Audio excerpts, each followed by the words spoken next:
Bom dia, mais uma manhã com Deus, priorizando a palavra de Deus, e nesta manhã do dia 6/9, nós vamos meditar de Jeremias, do capítulo 47 ao capítulo 49, que a paz do Senhor encha o teu coração nesta manhã. Eu quero, antes de compartilhar, falar sobre a novidade que nós estamos tendo aqui no Priorizando a Palavra de Deus. Recentemente começamos a fazer o versículo do dia. E a gente compartilha lá no Instagram, nos status do WhatsApp, lá no Facebook.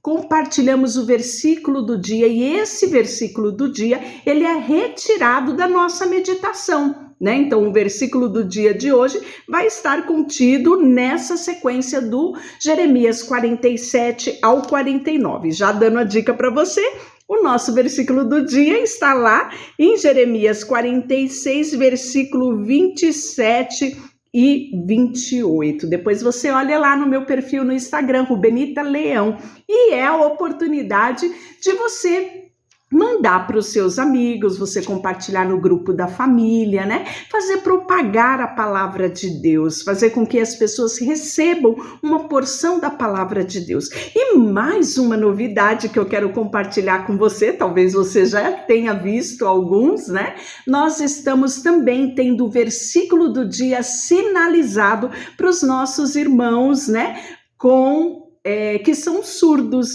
que não possuem essa capacidade de nos ouvir, falando da palavra de Deus. Mas temos aqui na nossa igreja uma equipe extraordinária, Depois você segue eles lá no perfil deles no Instagram, Mãos que Profetizam. E eles estão me ajudando aqui nessa missão de compartilhar a palavra de Deus. Então, o versículo do dia você vai ver sempre comigo falando ou com o pessoal. Esses primeiros foi a Fabi, E nós vamos ter mais gente aí sinalizando o versículo do dia para que a gente também possa alcançar os nossos irmãos que são surdos. E sem maiores delongas, vamos ao nosso capítulo de hoje, que é o capítulo 47. Mensagem para as nações, Nós vamos ver que a primeira mensagem é o do Egito, no capítulo 46. Então, Deus, ele fala muito claro sobre a destruição que virá. Porque nós vimos recentemente que Judá tenta escapar, requerendo ajuda do Egito, Pensando, a Babilônia não vai contra o Império Egípcio, mas nós vamos ver que há também profecia falando sobre a destruição do Egito. E isso está contido no capítulo 46. Então a gente vai ver aqui uma sequência de profecias de destruição às nações, começando com a nação do Egito, a 47, que é a respeito da Filistia. E o capítulo 47, antes, o 46 fala que o Egito, ele será humilhado entre o povo do norte, Então nós vamos ver que cortarão este povo como árvore, diz o Senhor. Tá aqui contido, o Egito foge como uma serpente, desliza para longe, o exército invasor avança e vem contra ele com machado, Então você vê uma revelação aqui de uma guerra ferrenha travada contra o Egito. E no capítulo 46, o versículo finaliza dizendo: eu disciplinarei, mas com justiça, não posso permitir que eles fiquem impunes. Então, consequência, o que você planta, você vai colher, E essa nós podemos ver que não tem ninguém que escape dela. No 47, nós vamos ver a mensagem a respeito da Filistia. Aqui nós estamos falando de um povo muito conhecido aqui na Bíblia. Sabe quem é ele? Os filisteus. E eu posso ver, que os filisteus, né, há um juízo contra essa nação aqui, a Filistia, e eles viviam ali, né, na região da ilha de Creta. Nós podemos ver que Abraão viveu muitos anos no meio dos filisteus, né, na terra dos filisteus. Está relatado lá em Gênesis 21. Nós vamos ver também que em Juízes 3, os filisteus vencem uma batalha e eles levam a arca do Senhor para o seu território. Foi uma confusão, né? A arca do Senhor lá, porque os deuses dos filisteus, né, sofreram com a presença da arca, até que eles decidem devolver a arca do Senhor.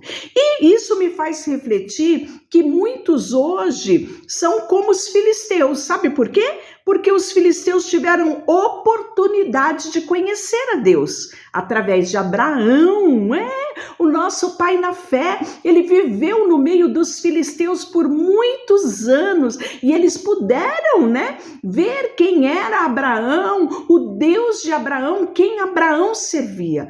Mas mesmo levando a arca, né, convivendo com Abraão, tendo todas essas oportunidades, eles continuavam apegados aos seus deuses e não, mesmo reconhecendo que o Deus de Israel era um Deus poderoso, eles não se renderam a Deus. Quantos hoje são como os filisteus? Mas olha só a mensagem que Deus manda a eles. O Senhor deu esta mensagem ao profeta Jeremias acerca dos filisteus de Gaza, antes de ela ser derrotada pelo exército egípcio, assim diz o Senhor. Então, da mesma forma que Deus dava uma chance a Israel, né? Deus dava uma chance ao reino norte, ao reino sul, Judá, Deus também deu avisos às outras nações para que eles também se arrependessem dos seus maus caminhos, como fez aqui com a Filistia. Do norte se aproxima uma enchente para inundar a terra, destruirá a terra e tudo que nela há, tanto as cidades como seus habitantes. O povo gritará de terror e todos da terra se lamentarão. Ouçam o ruído de cascos de cavalo, barulhos de carros de guerra, estrondo das suas rodas. Os pais fogem apavorados, sem olhar para trás, e deixam os seus filhos indefesos. Chegou o dia de destruir os filisteus e os seus aliados de Tiro e Sidom. Sim, o Senhor destruirá os filisteus, os remanescentes da ilha de Creta. Gaza será humilhada e a sua cabeça será raspada. Ascalon ficará em silêncio. E você, remanescente da planície costeira, até quando cortará para si em sinal de lamento? A espada do Senhor quando descansará? Volte para a sua bainha, repouse e aquete-se. Mas como pode se aquietar se o Senhor enviou numa missão? Deve destruir a cidade de Ascalon e o povo que vive no litoral. Capítulo 48 já vai ser uma mensagem a um outro povo. Sabe quem é este? Moabe. Moabe também teve oportunidade, né, de conhecer a Deus. Lembra quem foi viver lá com os moabitas? Noemi, seus filhos, o seu marido Elimeleque, seus 2 filhos, casaram-se com Moabita. E então isso nos dá, né, a saber que habitaram ali naquele tempo por muitos e muitos tempos, e apenas uma moabita decidiu servir ao Senhor. Quando ela olhou para o Deus verdadeiro, para o Deus de Noemi, ela disse: não te deixarei. Aonde tu fores, irei eu. Onde repousar a tua cabeça, o teu povo será o meu povo. O teu Deus será o meu Deus. Olha que lindo, não é? Ruth tomou a decisão como moabita. Tomou a decisão de servir a Deus e a sua descendência foi salva, né? Nós podemos ver que extraordinário foi a descendência de Ruth, que casou nada mais, nada menos com Boaz, né? Aquele fazendeiro rico. Lembra da nossa história? Uma das histórias de amor mais maravilhosa que nós temos na Bíblia é a história de Ruth. Ela era moabita. E então nós vamos ver que esses moabitas, né, Deus ele não vai permitir. Por que eles vão ser destruídos? Eles tiveram tanta parcela de culpa. Para você ter uma ideia, quando os israelitas, na peregrinação deles à Terra Prometida, eles quiseram passar ali, né, para ir para Canaã, era caminho ali, e ia economizar muitos dias de viagem, mas os moabitas negaram, né, isso ficou registrado. E nós vamos ver que mais para frente Deus não permite que Israel lute contra os moabitas por causa desse parentesco que havia entre eles, né? Isso está registrado lá em Deuteronômio 2:19. Não sei se você lembra, eu já falei aqui qual é a origem dos moabitas, né? Os moabitas vêm da família de Ló. Quando ele sai de Sodoma e Gomorra, sua mulher vira uma estátua de sal, suas duas filhas coabitam com o próprio pai, né? E dessa relação incestuosa nasce os moabitas. Então, nós vamos ver que ele tem um certo parentesco que Deus não permite que Israel lute contra ele. Está lá em Deuteronômio 2:19.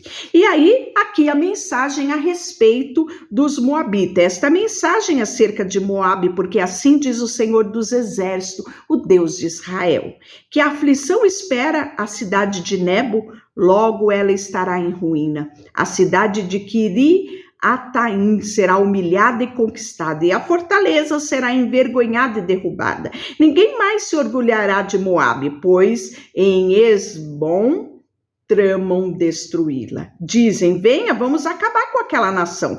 A cidade de Madmen também será silenciada, a espada a perseguirá. Ouça os gritos de Oronaim e gritos de devastação e de grande destruição.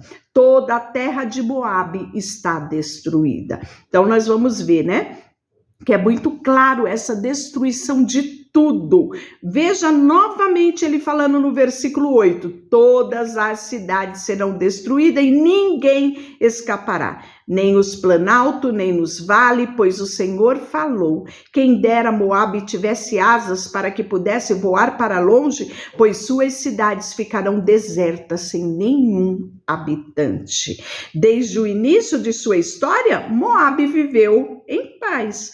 Nunca foi para o exílio, como vinho deixado em repouso, não foi passado de uma vasilha para outra. E agora está aromático e suave, mas está chegando o dia, diz o Senhor, em que enviarei homens para tirar o vinho da vasilha. Eles a despejarão e despejarão na vasilha. Enfim, Moabe terá vergonha de seus deuses.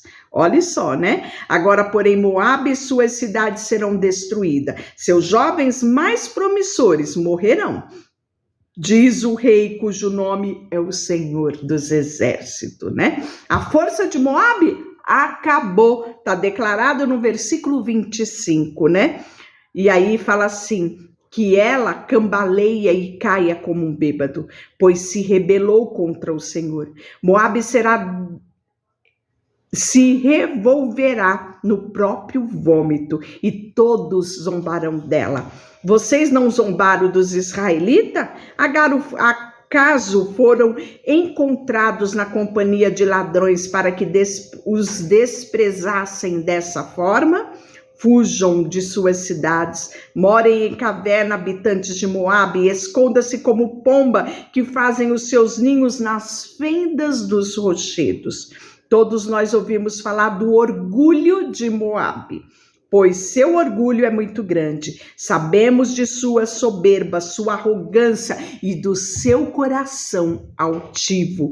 Conheço sua insolência, diz o Senhor, mas sua arrogância é vazia, tão vazia quanto os seus atos. Agora chorarão por Moabe, sim, gritarão de tristeza por Moabe, lamentarão pelos homens de 17. Habitantes de Sibma, cheia de videiras, chorarão por vocês mais do que chorou por Jazer. Seus ramos estendia até o Mar Morto, mas o destruidor acabou com tudo, né? E aí continua, ele fala ainda, veja, o inimigo desce veloz como águia e abre suas asas como sobre Moabe, né?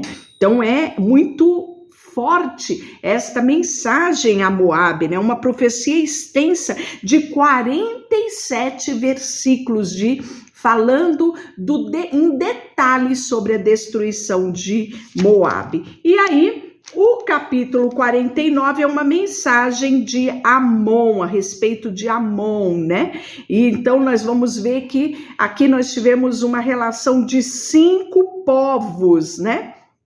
Que vão receber consequência dos seus pecados, consequência daquilo que semearam, né? Então, os amonitas, nós vamos ver que vem da filha mais nova de Ló. Então, a primeira deu origem aos moabitas e a segunda deu origem aos amonitas, né? Então, nós vamos ver que em Juízes 3:13 eles ridicularizaram Israel e agora vão colher as consequências. Esta é a mensagem acerca dos amonitas. Assim diz o Senhor: acaso não há descendente de Israel para herdar a terra de Gade? Porque vocês que adoram Moloque habitam na cidade de Gade? Está chegando o dia, diz o Senhor, em quem farei soar os gritos de guerra contra a cidade de Rabá. Ela se tornará um monte de ruína e os povos vizinhos serão queimados em Israel, e Israel a tomará de volta. As terras que vocês tiraram dele, diz o Senhor. Grite, Esbom, pois a cidade de Ai está destruída. Chorem, ó habitantes de Rabá, e vistam roupas de luto, lamentem e esconda-se entre os muros, pois o seu Deus Moloque será levado para terras distantes, junto com os seus sacerdotes e oficiais. Você se orgulha dos seus vales férteis, ó filha rebelde, confiou nas suas riquezas, pensa que ninguém lhe fará mal? Mas eu trarei terror sobre vocês, diz o soberano Senhor dos exércitos, né? E aí, por fim, a mensagem sobre Edom. Edom vem dos descendentes de Esaú, né? Os edomitas, eles vão ser castigados principalmente pelo engano e pelo orgulho, né? Não há sabedoria em Temá, não resta ninguém para dar bons conselhos, sua sabedoria desapareceu, né? Aquilo que você se orgulha desapareceu, né? Nosso versículo de hoje, o nosso versículo do dia é justamente essa chamada. Não há sabedoria em Temá, não resta ninguém para dar bom conselho, sua sabedoria desapareceu. Deem meia volta e fujam, esconda-se em cavernas profundas, ó habitantes de Dedã, pois quando eu trouxer calamidade sobre Edom, castigarei vocês também, né? Então, é uma mensagem extensa também, bem extensa, vai até o capítulo 39, falando em detalhes sobre a destruição de Edom. Deixa eu orar por você, Senhor, nesta manhã, colocamos diante de Ti a nossa vida, o nosso coração, e queremos sim debruçar sobre a Tua palavra e aprendermos de Ti. Colocamos diante de Ti tudo que temos e somos, em nome de Jesus, amém. Deus te abençoe.